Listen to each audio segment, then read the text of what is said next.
एक व्यक्ति पढ़ाई लिखाई करता है, उसके बाद एक अच्छी नौकरी पा जाता है, सरकारी नौकरी पाता है। उसके बाद उसके मन में ये चलने लगता है कि नौकरी से कुछ होने वाला है नहीं, क्यों ना मैं कोई बिजनेस स्टार्ट करूं। और वो नौकरी में भी प्रमोशन पाना चाहता था। उसके लिए वो तांत्रिक का सहारा लेना शुरू कर देता है।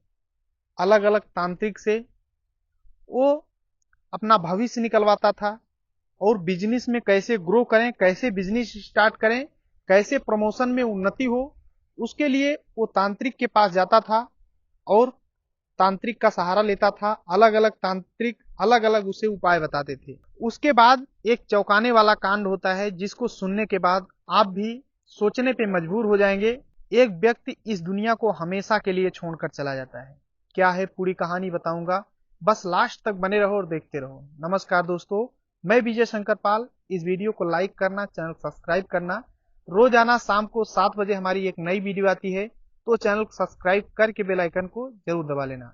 आज की जो सच्ची घटना सुनाने जा रहा हूं, यह है उत्तर प्रदेश में, लखनऊ शहर लगता है। यहीं का एक व्यक्ति होता है जिसका नाम सतीश सिंह होता है, जो कि पढ़ाई लिखाई करने के बाद इंस्पेक्टर बन जाता है। उसकी ड्यूटी प्रयागराज में हो जाती है, और वो 2023 में जो दीपावली होती है, उस दीपावली को घर आता है लखनऊ। उसकी बीबी होती है जिसका नाम भावना होता है। उसकी एक बेटी होती है जिसकी उम्र 12 साल होती है। वो दीपावली को घर आता है दीपावली मनाने के लिए। उसकी बीवी बोलती है कि क्यों न दीपावली मनाने के लिए हम लोग अपने ननद के यहाँ चलें, क्योंकि उसके जो ननद का घर था मुश्किल से 7-8 किलोमीटर दूर था। तो उसका पति भी सोचता है कि अपने बहन के यहाँ चलते हैं दीपावली मनाने के लिए, और वो अपनी क्रेटा कार निकालता है। उसमें अपने बेटी और अपने पत्नी को बैठा करके चला जाता है अपने बहन के यहाँ। 12 तारीख को, 12 नवंबर 2023 को दीपावली वहां पे मनाता है। रात हो जाती है। रात के जब 2 बज जाते हैं तो उसकी पत्नी बोलती है कि मेरा मन नहीं लग रहा है, मुझे घर चलने का मन कर रहा है, तो ऐसा करिए कि घर चलते हैं। तो उसका पति अपने पत्नी का कहा मानता है और तुरंत कार उठाता है, और उसमें उसकी बेटी और पत्नी बैठ जाती हैं। घर पे आता है, उसकी पत्नी की नींद लग जाती है और बेटी की भी नींद लग जाती है, सो जाती हैं। घर पहुंचता है तो घर का ताला लॉक था, तो वो सोचता है पहले दरवाजा खोलते हैं, उसके बाद गाड़ी अंदर लेकर चलेंगे। वो दरवाजा खोलने के लिए बाहर निकलता है, और जैसे ही दरवाजा खोलता है, सतीश सिंह के ऊपर गोलियों का बौछार होने लगता है। एक एक करके गोली उसके सीने में लगना शुरू हो जाती है। उसके बाद उसकी पत्नी नींद से जागती है तो देखती है कि उसके पति के ऊपर गोलियां लग रही हैं, और वो चीखने लगती है, चिल्लाने लगती है, और गाड़ी से बाहर आती है, अपने पति को पकड़ती है। उसके चीखने की आवाज सुन करके आसपास के लोग दौड़ करके आते हैं। वो जो भावना थी, उसका एक भाई था, भाई के पास फोन लगाती, उसका भाई भी दौड़ कर आता है। उस लाश को देख करके भावना बहुत ज्यादा रो रही थी, बेहोश हो जाती है। उसकी 12 साल की बेटी, वो भी रोते रोते बेहोश हो जाती है। किसी ने पुलिस को फोन कर दिया, मौके पर पुलिस आती है। पुलिस देखकर हैरान हो जाती कि एक इंस्पेक्टर है, अच्छा खासा पोस्ट पर है, उसे किसने गोली मार दिया। पुलिस भी हैरान हो जाती है, उस लाश को अपनी कस्टडी में ले लेती है और पोस्टमार्टम के लिए भेज देती है। अब पता करने लगती है कि आखिर किसने इसको गोली मारा है। उसकी पत्नी तो रो रो करके, उसका बुरा हाल था। पुलिस पूछे तो पूछे किससे, आसपास के लोगों से पूछती है, लेकिन कुछ भी पता नहीं चल रहा था कि आखिर किसने मारा। पुलिस जांच पड़ताल कर रही थी, क्योंकि एक सरकारी अफसर को गोली मारा गया था, तो इतने हल्के में नहीं लिया जा सकता था। पुलिस के बड़े बड़े अफसर आ जाते हैं। कौन है कातिल पता करने के लिए 25,000 का इनाम जारी कर दिया जाता है। 36 पुलिस वाले जांच में लग जाते हैं। अलग अलग सीसीटीवी कैमरे खंगालना शुरू कर देते हैं। पता करने की कोशिश कर रहे थे कि आखिर किसने मारा। उसकी पत्नी से भी पूछताछ किया जा रहा था। उसकी पत्नी बोल रही है कि पता नहीं किसने मारा, रो रो करके उसका बुरा हाल है। धीरे धीरे करके 2 दिन बीत जाते हैं। मीडिया वाले भी वहां पर आ जाते हैं और उसके पत्नी से पूछताछ कर रहे थे कि आखिर तुम्हारे पति को किसने मारा। मीडिया वाले अलग अलग सवाल कर रहे थे, आसपास के लोगों से सवाल कर रहे थे। तभी जो उसकी पत्नी होती है, इंस्पेक्टर की जो पत्नी होती है भावना, वो बातों बातों में बोलती है कि हमारे जो पति थे वो सही किस्म के आदमी नहीं थे, आयास किस्म के आदमी थे। वो अलग अलग लड़कियों से संबंध बनाते थे, वैश्याओं से संबंध बनाते थे, और बोलती थी कि उनकी नीयत बहुत ज्यादा खराब थी। और फिर ऐसा कहते कहते रोने लगती है। अब पुलिस वाले सोचते हैं कि आखिर एक पत्नी अपने पति के लिए इस तरीके की बात कैसे कर रही है। तुरंत पुलिस भावना को उठाती है और थाने ले आती है, उससे पूछताछ करने लगती है कि आखिर तुम्हें कैसे पता कि तुम्हारे पति इस किस्म के आदमी थे। तो बताती है कि मेरी बेटी जो है 12 साल की, ये देखती थी कि वो अलग अलग लड़कियों को लाते थे कमरे पर और शारीरिक संबंध बनाते थे। पुलिस चौंक जाती है कि आखिर एक औरत इस तरीके की कैसे बोल रही है।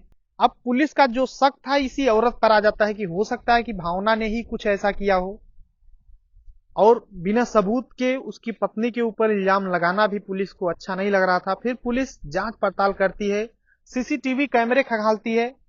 तो सीसीटीवी कैमरे में जो गोली की आवाज है वो रिकॉर्ड होती है, क्योंकि ये तो नहीं रिकॉर्ड हो पाता कि गोली कौन मार रहा है, लेकिन पास में कुछ दूरी पे सीसीटीवी कैमरा होता है, उसमें गोली की जो आवाज है उसमें स्पष्ट रूप से सुनाई देती है। उसके बाद जो भावना होती है लगभग 1.5 मिनट बाद रोना शुरू करती है, चिल्लाना शुरू करती है। तो इसकी भी आवाज उस सीसीटीवी कैमरे में सुनाई देती है। अब पुलिस ये देखती है कि गोली की आवाज जब जब गोली चली थी उसके 1.5 मिनट बाद ये औरत रोना शुरू की थी। तो पुलिस पूछती है कि आखिर तुमने शुरुआत जैसे ही गोली लगा उसी समय रोना क्यों नहीं शुरू की, 1.5 मिनट बाद क्यों रो रही हो। तो बोलती है मैं सो गई थी, मैं सोचा कि दीपावली है, पटाखे बोल रहे हैं।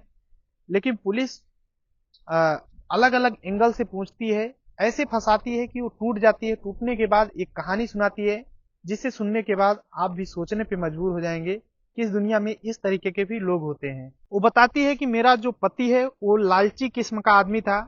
ये इंस्पेक्टर जरूर था, प्रयागराज में इसकी ड्यूटी थी, लेकिन इसकी सोच थी कि ये आगे चल करके बिजनेसमैन बने, पैसा ज्यादा से ज्यादा कमाए, पैसे की इसे चाहत थी, इसकी कैसे ग्रोथ हो। इसके लिए सतीश अलग अलग तांत्रिक के पास जाता था और उनसे पूछता था तांत्रिक से कि आखिर मैं बिजनेसमैन कैसे बन सकता हूँ, मेरा प्रमोशन कैसे हो सकता है, मैं कैसे आगे बढ़ सकता हूँ, इसके बारे में तांत्रिक से पूछता था। तो एक तांत्रिक होता है, वो बताता है कि तुम्हें बिजनेस में अगर ग्रोथ करना है तो तुम्हें एक काम करना होगा, एक लड़की की बलि देना होगा, एक औरत का बलि देना होगा, जिसके शरीर पे एक भी दाग न हो, उस औरत का तुम्हें बलि देना होगा। अब वो इंस्पेक्टर था तो वो सोचता है कि ये काम तो मैं जरूर करूंगा। अब उसे अलग अलग लड़कियों से मिलना शुरू करता है जिसके शरीर में एक भी दाग न हो। ये कैसे पता हो कि उसके शरीर में दाग नहीं, उसके लिए उन लड़कियों से संबंध बनाने की कोशिश करता था। अब अलग अलग कोठों पे जाया करता था, लड़कियों से मिलता था, उनके साथ शारीरिक संबंध बनाता, और शारीरिक संबंध बनाते समय उनके शरीर को अच्छे से देखता था कि कोई दाग तो नहीं है, कोई कटा पिटा तो नहीं है। ऐसे ऐसे करके उसकी आदत खराब हो जाती है, अलग अलग लड़कियों से मिलना शुरू कर देता है, कुछ ऐसी कुंवारी लड़कियां, कुछ ऐसी जो कालगर्ल होती हैं, अलग अलग लड़कियों से मिलता है और शारीरिक संबंध बनाता है। और जब लड़कियों को बुलाता था तो कई बार उसकी जो 12 साल की बेटी होती है वो देखती थी कि मेरे पिताजी लड़की लाए हैं, कोई ऐसी औरत लाए हैं, और अंदर जाकर के रूम बंद कर लिए हैं। तो 12 साल की लड़की थी तो थोड़ा बहुत तो जानती ही थी। ये सब बातें अपनी माँ से जब बताती है तो उसकी माँ जो भावना होती है वो अपने पति से बोलती थी कि आखिर तुम ऐसा क्यों कर रहे हो। तो उसका पति बताता था कि देखो मुझे बिजनेस करना है, उसके लिए मेरे को ये काम करना होगा। अब इसी बात को लेकर के उस व्यक्ति और ये भावना के बीच में लड़ाइयाँ होने लगती थी। जो इंस्पेक्टर था उसके बीच में और भावना के बीच में लड़ाइयाँ होती थी।